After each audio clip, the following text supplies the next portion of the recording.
जय गणेश देवा कन्या महाबालका पुण्य करुणी घेई कन्या महाबालका कन्या महाबालका कन्या महाबालका पुण्य करुणी घेई दशावतारी घेऊन आता तिरस्कार जगती दशावतारी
मार्गक्रमण केलंय तेव्हा स्नान करणारी पाण्याची व्यवस्था संत सभा पुष्कळ भरले कुणी हातपाय धुतले असतील मुखमार्जन केलं असेल आणि त्याग करणार ते अमंगल झाले अशा मंगल पान सरोवराच्या ठिकाणी आम्ही ब्राह्मण स्नान करू शकत नाही त्यासाठी पवित्र स्थान असावं लागतं स्वतःच्या मंत्र सामर्थ्याच्या जोरावर 8 आणि 4 12 हो तळी पडतो हे घरात जागो जुळजुळ वाहणार पुढं पाणी आहे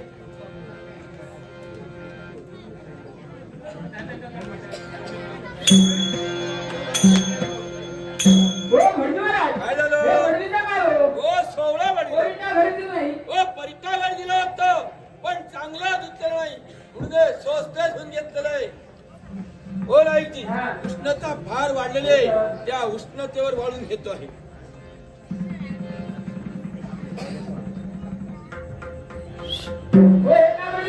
जाणवा वडीतो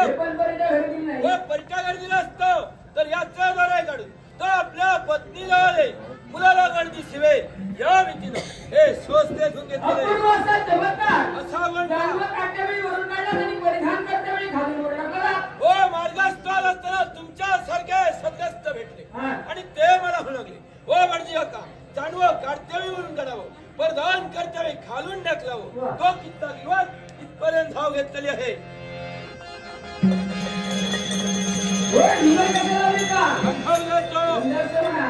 आपण होऊन घ्या महागणाधिपती चंदनम समर्पयामी प्रथम स्नान कोणी गेलं अधिकार आमचा आहे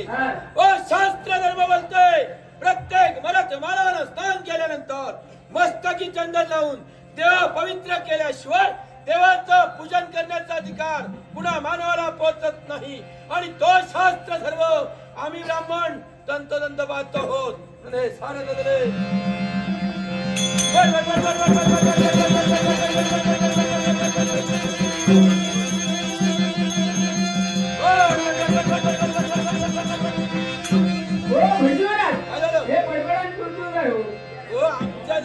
होये त्या झाडीचं तोडणार आहे तेला म्हटतंय तेने करू वरून काही बबडे सावरतो खालून जर काही चुचुळा सावरतो एका झाडीमध्ये काम केला पानवटा फार दूरवर आहे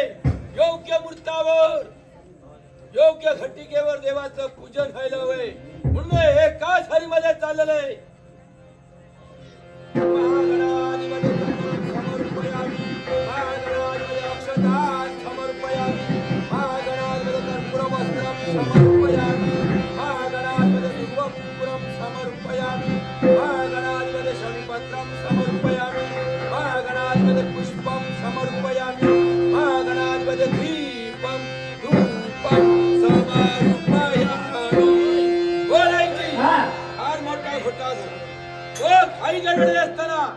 महानैवेद्य आणायला विसरलो नैवेद्य विष्णूला उपनैवेद्यावर मागून घ्या हो आता असं करतो उपनैवेद्याला पाणी सोडून देतो हो देवा खाजा समर्पण यजन हो खाजा समर्पण म्हणजे काय खाजा खाऊन झाल्याचा विश्वास राहत होते का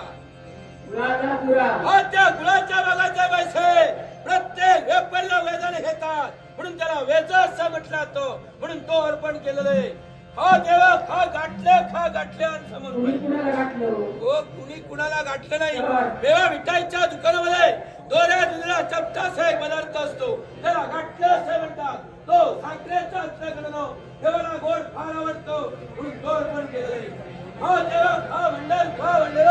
पुढे भांड्या म्हणजे काय भांडण माहित नाही भाद्रपद शुद्ध चतुर्थीच्या दिवशी तुम्हा आम्हा या सर्वांच्या घरी हे गणना येतात त्या दिवशी घरातील सुवासिनी बायको प्रातःकाळी उठून सचिल्य अशा प्रकारचं स्नान करतात भक्तिभावानं या गणराचं पूजन करतात मथनाच्या वेळी या देवाला नैवेद्य अर्पण करण्यासाठी स्वग्रही पंचभक्वान म्हणतात त्या पंचभक्वानामध्ये वरून वाटोळा म्हणून चपटाचा एक पदार्थ असतो त्याला मोदक म्हणतात फार मोठे आवडे एकच नव्हे तर अशा 21 मोदकाचा नैवेद्य या देवाला अर्पण करावा लागतो आणि तो आम्ही अर्पण केलेला आहे हो रायची पूजा झाली नैवेद्य अर्पण केला आरती शिल्लक येऊ दे सुरुवात